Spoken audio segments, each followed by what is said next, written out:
Le problème lié au déplacement des populations pour céder la place aux constructions modernes est l'un des facteurs qui explique les mésententes entre les victimes de ces démolitions et leurs autorités. D'autres populations ont été déplacées moyennant compensation. Cela a également créé des conflits. Une situation particulièrement difficile au Rwanda, mais aussi dans divers autres pays à travers le monde, estime Johan Klaus, le responsable de la branche onusienne chargée de l'habitat.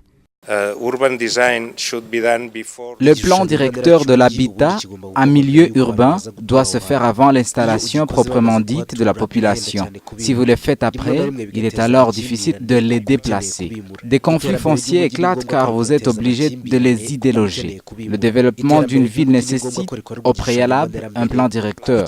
C'est une question cruciale. Le ministre des Infrastructures de base, James Musoni, s'est exprimé à ce sujet en ces termes.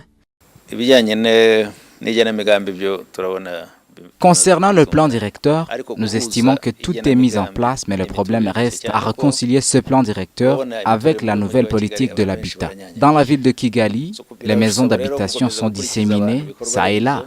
Il est alors difficile d'y créer des infrastructures de base. Le transport et bien d'autres choses s'avèrent difficiles.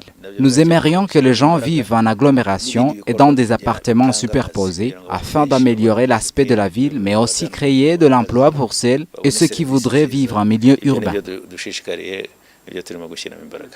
Le ministère des Infrastructures de base estime que 80% des habitants de la ville de Kigali sont logés de manière anarchique. L'Office rwandais de l'habitat estime que seuls 4,7% de la superficie du Rwanda n'est pas habitée.